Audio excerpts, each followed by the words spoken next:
ಕಾರ್ಮಿಕರಿಗೆ, democratic warriors ನ ಹೋರಾಟಕ್ಕೆ. ಆತ್ಮೀಯ ಬಂಧುಗಳೇ, ನಾವು ಇವತ್ತು ದಲಿತ ಚಳವಳಿಯ ಮುಖಂಡರು ಒಂದು ಅರ್ಥ ಮಾಡ್ಕೊಳ್ಳಿ, ನಮ್ಗೆ ಯಾವುದು ಸಂಬಳ ಇಲ್ಲ, ನಮ್ಗೆ ಯಾವುದು ಸರ್ಕಾರಿ ಸೌಲಭ್ಯಗಳಿಲ್ಲ. ನಾವು ಒಬ್ಬ ಜವಾಬ್ದಾರಿಯುತ ನಾಗರಿಕರಾಗಿ ಸರ್ಕಾರಿ ಜಮೀನುಗಳನ್ನ ಉಳಿಸಿಕೊಡಿ ಅಂತ ಹೋರಾಟ ಮಾಡ್ತಾ ಇದ್ದೀವಿ. ಇದು ತಾಲೂಕು ಆಡಳಿತಕ್ಕೆ, ತಾಲೂಕು ದಂಡಾಧಿಕಾರಿಗಳಿಗೆ ನಾಚಿಕೆ ಆಗ್ಬೇಕು. ನಮ್ಮ ರೆವೆನ್ಯೂನಲ್ಲಿ ಸಂಬಳ ತೆಗೆದುಕೊಳ್ತಾ ಇರ್ತಕ್ಕಂಥ ನೀವು ರೆವೆನ್ಯೂ ಇಲಾಖೆ ಅಧಿಕಾರಿಗಳು, ನೀವು ಮಾಡಬೇಕಾಗಿರೋ ಕೆಲಸನ ಇವತ್ತು ದಲಿತ ಚಳವಳಿ ನಾವು ಮಾಡ್ತಾ ಇದ್ದೀವಿ. ನಿಮಗಿಟ್ಟಿರೋದೇ ಅದಕ್ಕೆ, ಸರ್ಕಾರಿ ಜಮೀನುಗಳನ್ನು ನೋಡ್ಕೊಳ್ಳೋದಕ್ಕೆ ಮತ್ತು ಸಾರ್ವಜನಿಕರ ಆಸ್ತಿ ಪಾಸ್ತಿಗಳ ಬಗ್ಗೆ ಅವ್ರಿಗೆ ಏನು ಸಹಾಯ ಮಾಡಲಿಕ್ಕೆ ಏನೋ ಇದ್ರ ಸಲುವಾಗಿನೇ ರೆವಿನ್ಯೂ ಇಲಾಖೆ ಇಟ್ಟಿರ್ತಕ್ಕಂಥದ್ದು. ಇವತ್ತು ನಿಮ್ಗೆ ನಾಚಿಕೆ ಆಗ್ತಾ ಇಲ್ವಾ? ನಾನು ಎಲ್ಲ ತಾಲೂಕಿನ ಜನತೆ ಪರವಾಗಿ ಪ್ರಶ್ನೆ ಮಾಡ್ತಾ ಇದ್ದೀನಿ, ನಿಮ್ಗೆ ನಾಚಿಕೆ ಆಗ್ತಾ ಇಲ್ವಾ? ನಮಗೆ ನಾಚಿಕೆ ಆಗ್ತಾ ಇದೆ. ನೋಡಿ, ಮಾನ್ಯ ಪತ್ರಿಕಾ ಮಾಧ್ಯಮದ ಎಲ್ಲ ಗೆಳೆಯರು ಬಂದಿದ್ದೀರಿ. ನಾವು 2009-10ನೇ ಸಾಲಿನಲ್ಲಿ 9-8-9-10ನೇ ಸಾಲಿನಲ್ಲಿ ಒಂದು ಹೋರಾಟ ಮಾಡ್ತೀವಿ. ನಾವು ಜಮನಹಳ್ಳಿಯ ಸರ್ವೆ ನಂಬರ್ 103 ವಿಚಾರದಲ್ಲಿ 36 ಎಕರೆ ಜಮೀನು ಭೂ ಕಬಳಿಕೆದಾರರು ಇದು ಮಾಡ್ತಾ ಇದ್ದಾರೆ. ಇದನ್ನ ಕೊಟ್ಟಿ ದಾಖಲೆಗಳನ್ನ ರದ್ದು ಮಾಡಿ ಸರ್ಕಾರದ ವಶಕ್ಕೆ ಪಡಿಬೇಕು ಅಂತ ನಾವು ಹೇಳ್ತೀವಿ. ಆಗಿನ AC ಮೇಡಮ್ ಅರ್ಚನಾ ಮೇಡಮ್ ಅವರು ಅಂಜುಮ್ ಪರ್ವೇಜ್ DC ಸಾಹೇಬ್ರು ಇನ್ಚಾರ್ಜ್ ಆಗಿದ್ರು. ಏನೋ ಅವರು ನಮ್ಮ ಮನವಿಯನ್ನು ನೋಡಿ ನಾವು ಕೊಟ್ಟ ದಾಖಲೆಗಳನ್ನು ಪರಿಶೀಲನೆ ಮಾಡಿ ಅದವರ ಯಾರು ಭೂ ಮಾಲೀಕರಿದ್ರು GS ವೆಂಕಟೇಶ್ವರ್ ಮತ್ತು MR ವೆಂಕಟೇಶ್ವರ್ ಅಂತಕ್ಕಂಥ ಹೆಸರಿನಲ್ಲಿದ್ದಂತ ಕೊಟ್ಟಿ ದಾಖಲೆಗಳನ್ನ ಕ್ಯಾನ್ಸಲ್ ಮಾಡಿ ಸರ್ಕಾರದ ವಶಕ್ಕೆ ಪಡಿತಾರೆ, ಸರ್ಕಾರಿ ಅಂತ ನಮೂದು ಮಾಡ್ತಾರೆ. 2013ರಲ್ಲಿ ನಾವು ಏನ್ ಮಾಡ್ತೀವಿ ಅಂದ್ರೆ ಮತ್ತೆ ಒಂದು ಅರ್ಜಿ ಹಾಕ್ತೀವಿ 2013-14ರಲ್ಲಿ. ಏನು ಜಮನಹಳ್ಳಿ ಸರ್ವೆ ನಂಬರ್ 103ರಲ್ಲಿ 36 ಎಕರೆ ಜಮೀನನ್ನ ಸರ್ಕಾರದ ವಶಕ್ಕೆ ಪಡೆಯಲಿಕ್ಕೆ ಏನು ಅನುಸರಿಸತಕ್ಕಂಥ ಪ್ರಕ್ರಿಯೆಗಳ ಒಂದು ಕಡತದ ನಕಲುಗಳನ್ನು ನನಗೆ ದೃಢೀಕರಿಸಿಕೊಡಿ ಅಂತ ನಾನು ಒಂದು ಅರ್ಜಿ ಹಾಕ್ತೀನಿ ತಾಲೂಕು ಆಫೀಸ್ಗೆ. ತಾಲೂಕು ಆಫೀಸಿನ ನನಗೆ ಒಂದು ಎಂಡಾರ್ಸ್ಮೆಂಟ್ ಕೊಡ್ತಾರೆ. ಏನಂತ ಕೊಡ್ತಾರಪ್ಪ ಅಂದ್ರೆ, ನಾನು ಮೀಡಿಯಾಗೆ ತೋರಿಸ್ತೀನಿ, ಇದನ್ನ ನೋಡಿ ಕೊಡ್ತೀನಿ. ಕೀಲುವಳಲಿ ಸತೀಶ್, ಸಂಚಾಲಕರು ದಲಿತ ಸಂಘರ್ಷ ಸಮಿತಿ, ನನಗೆ ಒಂದು ಎಂಡಾರ್ಸ್ಮೆಂಟ್ ಕೊಡ್ತಾರೆ. ಏನಂತ ಅಂದ್ರೆ, ಈ ಒಂದು ಕಡತವನ್ನ ಹಿಂದೆ ಇದ್ದಂತ ತಹಸೀಲ್ದಾರ್ ಅವರು ಖುದ್ದು ಪರಿಶೀಲನೆಗಾಗಿ ತಗೊಂಡೋಗಿದ್ದಾರೆ, ಇದನ್ನ ವಾಪಸ್ ಕೊಟ್ಟಿಲ್ಲ. ಈ ಕಡತದ ಪ್ರತಿಗಳನ್ನ ಕೊಡೋದಕ್ಕೆ ಆಗೋದಿಲ್ಲ ಅಂತ ನನಗೆ ಎಂಡಾರ್ಸ್ಮೆಂಟ್ ಕೊಡ್ತಾರೆ. ಮತ್ತೆ ನಾವು ಮೊನ್ನೆ ರೀಸೆಂಟ್ ಆಗಿ ಬೊಗ್ಗಲ್ನಾಥ್ ಕೆರೆ ಅಂತ ಇಲ್ಲಿ ಗಣೇಶ್ ಪಾಳ್ಯ ಬೊಗ್ಗಲ್ನಾಥ್ ಕೆರೆ ಅಂತಿದೆ. ಅಲ್ಲಿ ಸುಮಾರು ಅಷ್ಟೊಂದು ಬಡ ಜನರು ಅಲ್ಲಿ ಮನೆಗಳನ್ನ ಕಟ್ಕೊಂಡ್ಬಿಟ್ಟಿದ್ದಾರೆ. ಅವುಗಳನ್ನ ತೆರವು ಮಾಡಬೇಕು ಅಂತ ಒಂದು ಲೋಕಾಯುಕ್ತ ಒಂದು ಇದ್ರ ಮೇಲೆ ತೆರವು ಮಾಡೋದಕ್ಕೆ ಬಂದ್ರು. ತೆರವು ಮಾಡಕ್ ಹೋದಾಗ ನಾವು ಹೋದ್ವಿ. ಒಬ್ಬ ಹೋರಾಟಗಾರ, ಇಲ್ಲಮ್ಮ ಬಡವರು ಮನೆಗಳಿದ್ದಾವೆ, ಇವು ಎಲ್ಲರೂ ಬಡವರು ಇದ್ದಾರೆ, ಇದನ್ನ ತೆರವು ಮಾಡೋದು ಸಮಂಜಸ ಅಲ್ಲ. ಅವ್ರ ಹತ್ರ ಎಲ್ಲ ದಾಖಲೆಗಳಿದ್ದಾವೆ, ಖಾತೆ ಇದೆ, ರೆವಿನ್ಯೂ ಕಟ್ತಾ ಇದ್ದಾರೆ. ಅವರಿಗೆ ಒಂದು 5-6 ಮನೆ ಸ್ಲಮ್ ಬೋರ್ಡಿಂದ ಮನೆಗಳು ಕೂಡ ಮಂಜೂರಾಗಿದೆ. ಅಲ್ಲಿ ಏನೋ ಎಲ್ಲ ಬೋರ್ ಇದೆ, ಕರೆಂಟ್ ಇದೆ, ಎಲ್ಲ ಹಾಕೊಂಡಿದ್ದಾರೆ, ನೀರೆಲ್ಲ ಕಲೆಕ್ಷನ್ ಇದೆ. ಇಷ್ಟೆಲ್ಲ ಸರ್ಕಾರದಿಂದ ಕೊಟ್ಟಿದ್ದಾರೆ ಅಂತ. ಇದನ್ನ 91-92ರಲ್ಲಿ ನೋಡಿ, ಇದನ್ನ C&D ಭೂಮಿ ಅಂತ ಡಿಕ್ಲೇರ್ ಮಾಡಿದ್ದಾರೆ. C&D ಭೂಮಿ ಅಂದ್ರೆ ವ್ಯವಸಾಯಕ್ಕೆ ಯೋಗ್ಯ ಇಲ್ಲದೆ ಇರ್ತಕ್ಕಂಥ ಒಂದು ಭೂಮಿ ಅಂತ, ಬಂಜರು ಭೂಮಿ ಇದು. 1992-93ರಲ್ಲಿ ಇದನ್ನ ಮ್ಯೂಟೇಷನ್ ಅಲ್ಲಿ ದಾಖಲು ಮಾಡ್ತಾರೆ. ಫಾರೆಸ್ಟ್ ಇಲಾಖೆಯವರು ರೆವಿನ್ಯೂ ಅವರಿಗೆ ಹಸ್ತಾಂತರ ಮಾಡ್ತಾರೆ. ಸೊ ಇದನ್ನೆಲ್ಲ ಕೂಡ ಯಾಕೆ ಹೇಳ್ತಾ ಇದ್ದೀನಿ ಅಂದ್ರೆ, ತಹಸೀಲ್ದಾರ್ ಅವರು ಮೊನ್ನೆ DSP ಅವರಿಗೆ ನನ್ನ ಮೇಲೆ ಒಂದು ಕಂಪ್ಲೇಂಟ್ ಕೊಟ್ಟಿದ್ದಾರೆ.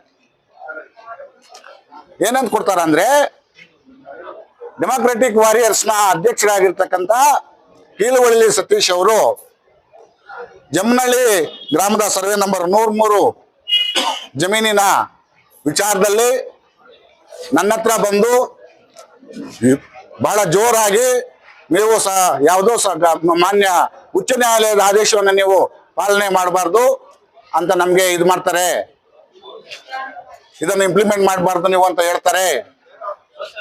ಮತ್ತೆ ಬಗಲ್ನಾಥ್ ಕೆರೆಯಲ್ಲಿ CND ಭೂಮಿ ಅಂತ ಇವರೇ ಒಂದು ಸ್ಟೇಟ್ಮೆಂಟ್ ಕೊಡ್ತಾರೆ. ತಪ್ಪು ಸಂದೇಶಗಳನ್ನ ಮೀಡಿಯಾಕ್ಕೆ ಕೊಡ್ತಾ ಇದ್ದಾರೆ, ತಪ್ಪು ಮಾಹಿತಿಯನ್ನ ಯೂಟ್ಯೂಬ್ಗಳಲ್ಲಿ ಕೊಡ್ತಾ ಇದ್ದಾರೆ. ಮತ್ತೆ ಇವರು ಸಮಾಜಕ್ಕೆ ತಪ್ಪು ಮಾಹಿತಿ ಕೊಡೋದ್ರಿಂದ ಸಮಾಜದ ಶಾಂತಿಗೆ ಭಂಗ ಆಗ್ತದೆ. ಇವ್ರ ಮೇಲೆ ಯಾವ್ದೋ BNSS ಆಕ್ಟ್ 352 ಪ್ರಕಾರ ಕೇಸ್ ರಿಜಿಸ್ಟರ್ ಮಾಡಿ ಅಂತ ನಾನು ತಹಸೀಲ್ದಾರಲ್ಲಿ ಕೇಳ್ತೀನಿ ನೇರವಾಗಿ, ನಿಮ್ಗೇನಾದ್ರೂ ಕೂಡ ಕಿಂಚಿತ್ತಾದ್ರೂ ಕೂಡ ಆತ್ಮಸಾಕ್ಷಿ ಇದೆಯಾ? ನಾನು ಕೇಳಿರೋದು 1.5 ತಿಂಗಳ ಹಿಂದೆ ಕೇಳಿದ್ದೀನಿ. ಏನಂತ ಕೇಳಿದ್ದೀನಿ, DC ಅವ್ರಿಗೆ, ನೋಡಿ ಸರ್, ಈ ತರ 20 ಎಕರೆ ಜಮೀನು ಉಚ್ಚ ನ್ಯಾಯಾಲಯದ ಬೇರೆಯವರ ಪಾಲಾಗಿದೆ. ನಾನು ಎಷ್ಟನೇ ತಾರೀಕು ಕೊಟ್ಟಿರೋದು ನೋಡಿ, ಡೇಟು ಅದರಲ್ಲಿ ಇದೆ, ಮೆನ್ಷನ್ ಆಗಿದೆ. ಬರಾಬ್ಬರಿ 1.5 ತಿಂಗಳ ಹಿಂದೆ ನಾನು ಈ ಲೆಟರ್ನ ತಹಸೀಲ್ದಾರ್ ಮುಖಾಂತರ ಜಿಲ್ಲಾಧಿಕಾರಿಗಳು ರವಾನೆ ಮಾಡಿಸಿದ್ದೀನಿ. ಇದಕ್ಕೆ ಒಬ್ಬ ಸರ್ಕಾರಿ ಅಭಿಯೋಜಕರನ್ನ ನೇಮಕ ಮಾಡಿ ಮೇಲ್ಮನವಿ ಹಾಕೋದಕ್ಕೆ ಅವಕಾಶ ಮಾಡಿಕೊಟ್ಟು ಸರ್ಕಾರಿ ಜಮೀನು ಉಳಿಸಿ ಅಂತ. ಇಷ್ಟೆಲ್ಲ ಕೂಡ ನಾವೆಲ್ಲ ದಾಖಲೆಗಳು ಇಟ್ಕೊಂಡು ಕೂಡ ನಾವು ಇದು ಮಾಡ್ತಾ ಇದ್ರೆ ತಪ್ಪು ಮಾಹಿತಿಯನ್ನ ನಮ್ಮ ಮೇಲೆ ಈ ಹೋರಾಟವನ್ನ ಹತ್ತಿಕ್ಕಬೇಕು, ಹೋರಾಟಗಾರರನ್ನ ಹತ್ತಿಕ್ಕಬೇಕು ಅಂತಕ್ಕಂಥ ಉದ್ದೇಶದಿಂದ ಇವತ್ತು ತಹಸೀಲ್ದಾರ್ ಅವರು ನನ್ನ ಮೇಲೆ ಏನು ಕಂಪ್ಲೇಂಟ್ ಕೊಟ್ಟಿದ್ದಾರೆ, ಇಂಥ 10 ಕಂಪ್ಲೇಂಟ್ ಕೊಟ್ಟರು ಕೂಡ ನಾವು ಎದುರೋದಿಲ್ಲ. ನಾನು ಯಾವುದೇ ಒಂದು ಯೂಟ್ಯೂಬ್ ಅಲ್ಲಾಗ್ಲಿ, ನೀವೆಲ್ಲ ಕೂಡ ಸಾಕ್ಷಿ ಇರ್ತೀರ ನನ್ನ ಸ್ಟೇಟ್ಮೆಂಟ್ಗಳಿಗೆ, ಯಾವುದೇ ಒಂದು ಯೂಟ್ಯೂಬ್ ಅಲ್ಲಾಗ್ಲಿ ಅಥವಾ ಯಾವುದೇ ಒಂದು ಪತ್ರಿಕೆಗಳಲ್ಲಾಗ್ಲಿ ತಹಸೀಲ್ದಾರ್ ಅವರು ಈ ತರ ಮಾಡ್ತಾ ಇದಾರೆ ಅಂತ ಒಂದೇ ಒಂದು ವರ್ಡ್ ಅನ್ನ ನಾನು ಮಾತಾಡಿದ್ರು ಕೂಡ ನೀವು ನನ್ನ ಮೇಲೆ ಕ್ರಮ ಜರುಗಿಸ್ಲಿಕ್ಕೆ ಅವಕಾಶ ಇದೆ. ಇಲ್ಲ ಅಂದ್ರೆ ನಿಮ್ಮ ಅಧಿಕಾರವನ್ನು ದುರುಪಯೋಗ ಪಡಿಸ್ಕೊಂಡು ಒಬ್ಬ ಹೋರಾಟಗಾರನ್ನ ನೀನು ಮಟ್ಟ ಹಾಕ್ಲಿಕ್ಕೆ ಹೋಗ್ಲಿಕ್ಕಾದ್ರೆ ನಿನಗೆ ನಾಚಿಕೆ ಆಗ್ಬೇಕು. ಈ ತಾಲೂಕಿನ ದಂಡಾಧಿಕಾರಿಯಾಗಿ ನಿನಗೆ ನಾಚಿಕೆ ಆಗ್ಬೇಕು. ನಾನು ಜಿಲ್ಲಾಧಿಕಾರಿಗಳಲ್ಲಿ ಮುಖಾಂತರ ಮನವಿ ಮಾಡ್ತಾ ಇದ್ದೀನಿ, ಇದನ್ನ ಪರಿಶೀಲನೆ ಮಾಡಬೇಕು. ಒಬ್ಬ ಹೋರಾಟಗಾರರ ಮೇಲೆ ಹೋರಾಟಗಳನ್ನ ಹತ್ತಿಕ್ಕೋ ಸಲುವಾಗಿ ತಹಸೀಲ್ದಾರ್ ತಮ್ಮ ಅಧಿಕಾರವನ್ನ ದುರುಪಯೋಗ ಮಾಡ್ಕೊಳ್ತಾರೆ ಅಂದ್ರೆ ಇದು ಇಡೀ ಇವತ್ತು ನನ್ನ ಹೋರಾಟದ ಜೀವನದಲ್ಲಿ ಒಂದು ಕಪ್ಪು ಚುಕ್ಕೆ ತರ ನೀವು ಮಾಡ್ಲಿಕ್ಕೆ ಹೊಟ್ಟಿದ್ದೀರಾ, ಅದು ಅಸಾಧ್ಯವಿಲ್ಲ. ಅದು ಈ ಮುಳಬಾಗಿಲು ತಾಲೂಕಿಗೆ ಎಷ್ಟೋ ಜನ ತಹಸೀಲ್ದಾರರು ಬಂದು ಹೋಗಿದ್ದಾರೆ. ನಾವು ಕಾನೂನಿನಂತೆ ಕೆಲಸ ಮಾಡ್ತಕ್ಕಂಥವ್ರು, ನಾವು ಅಂಬೇಡ್ಕರ್ ಅನುಯಾಯಿಗಳು, ಕಾನೂನಿಗೆ ಗೌರವ ಕೊಟ್ಟು ಮಾಡ್ತಕ್ಕಂಥವರು, ಕಾನೂನಿನಂತೆ ಹೋರಾಟ ಮಾಡ್ತಕ್ಕಂಥವರು. ನಿಮ್ಮಲ್ಲಿ ಏನಾದ್ರೂ ನಾ ಮಾತಾಡೋದಕ್ಕೆ ಒಂದೇ ಒಂದು ಸಾಕ್ಷಿ ಇದ್ರೆ, ನಾನು ತಹಸೀಲ್ದಾರ್ ಅವರೇ, ನಿಮ್ಮ ಸಾಕ್ಷಿ ಇದ್ರೆ ತನ್ನ ಮೀಡಿಯಾ ಮುಂದೆ ತೋರಿಸಿ. ನಾನು ಕೋರ್ಟ್ ಆದೇಶ ಪಾಲನೆ ಮಾಡಬೇಕಿದ್ದಕ್ಕೆ ನಿಮ್ಮಂತ ನಾನು ಮಾತಾಡೋ ಪ್ರತಿ ಮಾತು ನಿಮ್ಮ ಕ್ಯಾಮ್ರಾದಲ್ಲಿ ರೆಕಾರ್ಡ್ ಆಗಿರುತ್ತೆ, ತೆಗೆದುಕೊಳ್ಳಿ, ಕೊಡಿ ಮೀಡಿಯಾ ಮುಂದೆ, ಕೊಡಿ DSP ಮೇಡಮ್ ಅವ್ರಿಗೆ. CND ಭೂಮಿ ಅಂತ ನಾನು ಡಿಕ್ಲೇರ್ ಮಾಡಿ ಕೊಟ್ಟಿದ್ರೆ ಕೊಡಿ ದಾಖಲೆ.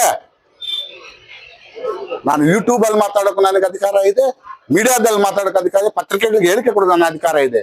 ನಾನು ಯಾವುದನ್ನು ಕೂಡ ಸಾಕ್ಷಿ ಇಟ್ಕೊಂಡು ಕೊಟ್ಟಿರ್ತೀನಿ. ನನ್ನ ಹತ್ರ ಅದು ಸತ್ಯ ಅಂತ ಗೊತ್ತಾದಾಗ ಮಾತ್ರ ನಾನು ಕೊಟ್ಟಿರ್ತೀನಿ. ಈ ಧೋರಣೆಯನ್ನು ಬಿಡಬೇಕು ತಹಸೀಲ್ದಾರ್ ಮೇಡಮ್ ಅವರೇ. ನಾನು ಈ ಮುಖಾಂತರ ಜಿಲ್ಲಾಧಿಕಾರಿಗಳಿಗೆ ಮನವಿ ಮಾಡ್ತಾ ಇದ್ದೀನಿ. ಈ ತಹಸೀಲ್ದಾರ್ ಅವರು ದಲಿತ ವಿರೋಧಿ ಆಗಿದ್ದಾರೆ.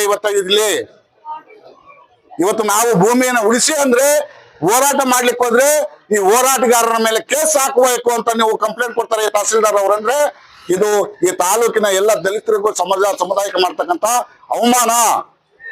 ಮನೆ ಜಿಲ್ಲಾಧಿಕಾರಿಗಳಿಗೆ ಕೂಡಲೇ ಈ ತಹಸೀಲ್ದಾರರ ಮೇಲೆ ಕ್ರಮ ಜರುಗಿಸಬೇಕು. ಈ ತಹಸೀಲ್ದಾರ್ ಮಾಡಿರ್ತಕ್ಕಂಥ ಎಲ್ಲ ಇವುಗಳನ್ನ ನಾವೇನು ಕೊಟ್ಟಿದ್ವಿ ಎಲ್ಲ ಕೂಡ ತನಿಖೆ ಆಗ್ಬೇಕು. ಇವತ್ತು ಸುಮಾರಷ್ಟು ಕಡತಗಳು ಸರ್ಕಾರಿ ಅಭಿಯೋಜಕ ಲಭ್ಯ ಇಲ್ಲ. ಸುಮಾರು ಜನ ಇಲ್ಲೆಲ್ಲ ರೈತರು ಕೂಡ ಇದ್ದಾರೆ, ಈ ಕಡೆ ಸುತ್ತಮುತ್ತ ಕೂಡ ಮಿಸ್ಸಿಂಗ್ ಫೈಲ್ ಅಂತ ಮಾಡ್ತಾರೆ. ಇವತ್ತು ಕಡತ ಲಭ್ಯ ಇಲ್ಲ ಅಂತ ಇನ್ನೇನಕ್ಕೆ ನೀವಿರೋದು? ಸಾರ್ವಜನಿಕರ ಆಸ್ತಿ ಪಾಸ್ತಿಗಳನ್ನ ರಕ್ಷಣೆ ಮಾಡ್ಲಿಕ್ಕೆ ಇರ್ತಕ್ಕಂಥ ಅಭಿಲೇಖಾಲಯದಿಂದ ಒಂದು ಕಡತ ನಾಪತ್ತೆ ಆಗ್ತಾ ಇದೆ ಅಂದ್ರೆ ನೀವು ಎಷ್ಟು ಮಾತ್ರ ಕೆಲಸ ಮಾಡ್ತಾ ಇದೀರಿ? ಇಲ್ಲಿ ಲಭ್ಯವಿಲ್ಲ ಅಂತ ಕೊಡೋದಕ್ಕೆ ನಿಮಗೆ ನಾಚಿಕೆ ಆಗೋದಿಲ್ವಾ? ಅಥವಾ ನಿಮ್ ಜವಾಬ್ದಾರಿ ಏನು? ಇವತ್ತು ತಾಲೂಕಿನ ಜನತೆ ಅರ್ಥ ಮಾಡ್ಕೊಳ್ಬೇಕು. ಇವತ್ತು ಒಬ್ಬ ಹೋರಾಟಗಾರರ ಮೇಲೆನೆ ಈ ತರ ನೀವು ಮಾಡ್ಲಿಕ್ಕೆ ಹೊರಡ್ತೀರಂದ್ರೆ ಜನಸಾಮಾನ್ಯರ ಪರಿಸ್ಥಿತಿ ಏನು? ಇಲ್ಲಿ ಬರ್ತಕ್ಕಂಥ ಜನ ನಿಮ್ಮ ಹತ್ರ ಜೋರಾಗಿ ಮಾತಾಡ್ಲಿಕ್ಕೆ ಸಾಧ್ಯ ಇದೆಯಾ? ಸಾಮಾನ್ಯ ರೈತರ ಕೆಲಸ ಆಗ್ತಾ ಇದೆಯಾ? ಬಡಬಗ್ಗರ ಕೆಲಸ ಆಗ್ತಾ ಇದೆಯಾ? ಒಂದೊಂದು ಕ್ಯಾಸ್ಟ್ ಇನ್ಕಮ್ ತೆಗೆದುಕೊಳ್ಳಕ್ ನಾಲ್ಕು ಇರ್ಲಿ 4-5 ಸಾವಿರ ಚೆಕ್ ಲಿಸ್ಟ್ ಹಾಕ್ತಾರೆ ಪಾಪ. ಇವತ್ತು ಪೆನ್ಷನ್ಗಳಿಗೆ ಅದಕ್ಕೆ ಬಂದು ಏನೋ ಮುದುಕರು. ಯಾಕೆ ನಿಮ್ ಕಣ್ಣು ಕಾಣಿಸ್ತಾ ಇಲ್ವಾ? ಬರ್ತಕ್ಕಂಥ ಮುದುಕರನ್ನ ಕ್ಯೂನಲ್ಲಿ ನಿಲ್ಸಿರ 60-65 ಅದು ದಾಟಿದಂತ ಮುದುಕರನ್ನ ನೀವು ಹಿರಿಯ ನಾಗರಿಕರಿಗೆ ಯಾಕೆ ನಡ್ಸ್ಕೊಳ್ಬೇಕು ಅಂತ ಗೊತ್ತಿಲ್ವಾ? ಹಿರಿಯ ನಾಗರಿಕರನ್ನ ಎಲ್ಲಿ ಯಾವ ತರ ಟ್ರೀಟ್ ಮಾಡ್ಬೇಕು ಅಂತ ಗೊತ್ತಿಲ್ವಾ? ಅವ್ರಿಗೋಸ್ಕರ ಸಪರೇಟ್ ಬೆಂಚ್ ಒಂದು ಟೇಬಲ್ ಹಾಕಿ ಅದನ್ನ ವ್ಯವಸ್ಥೆ ಮಾಡ್ಲಿಕ್ಕೆ ಹೋಗ್ತಾ ಇಲ್ವಾ? ಹೋರಾಟ ಮಾಡ್ಲಿಕ್ಕೆ ಹೋದ್ರೆ ನಿಲ್ಸಕ್ ಬರ್ತೀರಿ, ಜಮೀನು ಉಳಿಸಿ ಅಂದ್ರೆ ಹೋರಾಟಗಾರ ಕೇಸ್ ಹಾಕಿ ಅಂತೀರಿ. ಇದಾಗತ್ತೆ. ಇಲ್ಲಿ ಕೆಲಸ ಕಾರ್ಯಗಳು ಸುಲಭವಾಗಿ ಮಾಡ್ಕೊಡಕ್ ಆಗೋದಿಲ್ವಾ ಅಂತ ನಾನು ಈ ಸಂದರ್ಭದಲ್ಲಿ ಪ್ರಶ್ನೆ ಮಾಡ್ತೀನಿ. ಮತ್ತೆ ಇಂತ 10 ಕೇಸ್ ಕೊಡಿ ನೀವು ತಹಸೀಲ್ದಾರ್ ಮೇಡಮ್ ಅವರೇ. ನಾವು ಎದುರುವಂತ ಜನ ಅಲ್ಲ, ನಾವು ಚಳವಳಿಯಿಂದ ದಲಿತ ಸಂಘರ್ಷ ಸಮಿತಿಯಿಂದ ಬಂದಿರತಕ್ಕಂಥವ್ರು. ನಾವು ಒಳ್ಳೆತನಕ್ಕೆ ಎದುರ್ತೀವಿ, ನ್ಯಾಯಕ್ಕೆ ಎದುರ್ತೀವಿ, ಪ್ರೀತಿ ವಿಶ್ವಾಸಕ್ಕೆ ಎದುರ್ತೀವಿ. ದೌರ್ಜನ್ಯಕ್ಕೆ ಎದುರೋದಿಲ್ಲ, ನಿಮ್ಮ ದಬ್ಬಾಳಿಕೆಗೆ ಎದುರೋದಿಲ್ಲ, ಬೆದರಿಕೆಗಳಿಗೆ ಎದುರೋದೇ ಇಲ್ಲ ಅಂತ ಹೇಳ್ತಾ ಈ ಹೋರಾಟ ಇವತ್ತು ಕಾನೂನಿಗೆ ಗೌರವ ಕೊಟ್ಟು ಇಲ್ಲಿ ನಾವು ಹೋರಾಟ ಮಾಡ್ತಾ ಇದ್ದೀವಿ. ಈ ಹೋರಾಟವನ್ನ ನಾವೇನು ಅಂದ್ಕೊಂಡಿದ್ದೀವಿ ಅದೇ ಜಾಗದಿಂದ ಮಾಡ್ತೀವಿ. ಜಿಲ್ಲಾಧಿಕಾರಿಗಳಿಂದ ಅನುಮತಿ ಪಡ್ಕೊಂಡು ನಾವು ಕಾಲ್ನಡಿಗೆ ಜಾಥಾ ಮಾಡ್ಬೇಕು ಅಂದ್ಕೊಂಡಿದೀವಿ. ಆ ಹೋರಾಟವನ್ನು ಮಾಡ್ತೀವಿ. ಅಥವಾ ನಿಮ್ಮ ಮೇಲೆ ಯಾವ ತರ ಕಾನೂನು ಪ್ರಕ್ರಿಯೆ ಒಳಗೆ ಏನ್ ಮಾಡಬಹುದು ಅಂತ ನಮ್ಮ ಹಿರಿಯರೊಟ್ಟಿಗೆ ಚರ್ಚೆ ಮಾಡಿ ಅವ್ರೇನ್ ತೀರ್ಮಾನ ತೆಗೆದುಕೊಳ್ತಾರೆ ಆಮೇಲೆ ಆ ತರ ನಾವು ಮುಂದುವರಿತೀವಿ. ಇಂಥ ಗುಡ್ಡು ಬೆದರಿಕೆಗಳನ್ನು ಬಿಟ್ಟುಬಿಡಿ, ಬಡವರಿಗೆ ಕೆಲಸ ಮಾಡಿದವನು ಮಾಡಿ, ನ್ಯಾಯ ನಿಮ್ ಕೈಲಿ ಆದ್ರೆ ನ್ಯಾಯ ಮಾಡಿ, ನಿಮ್ ಕೈಲಿ ಆಗಿಲ್ಲ ಅಂದ್ರೆ ಸುಮ್ಮನೆ ಇರಿ ಅಂತ ಹೇಳ್ತಾ ಏನು ನನ್ನ ಹೋರಾಟಕ್ಕೆ ಬಂದಿರತಕ್ಕಂಥ ಎಲ್ಲ ನನ್ನ ಆತ್ಮೀಯರಿಗೂ, ನನ್ನ ಹಿತೈಷಿಗಳಿಗೂ, ನನ್ನ ಎಲ್ಲ ಪದಾಧಿಕಾರಿಗಳಿಗೂ, ನನ್ನ ಸ್ನೇಹಿತರಿಗೂ ಎಲ್ರಿಗೂ ಕೂಡ ನಾನು ಈ ಸಂದರ್ಭದಲ್ಲಿ ಧನ್ಯವಾದಗಳನ್ನ ತಿಳಿಸ್ತಾ ನನಗೆ ಈ ಹೋರಾಟದಲ್ಲಿ ಮಾತಾಡ್ಲಿಕ್ಕೆ ಅವಕಾಶ ಮಾಡಿಕೊಟ್ಟಂತ ಎಲ್ರಿಗೂ ಕೂಡ ಜೈ ಭೀಮ್.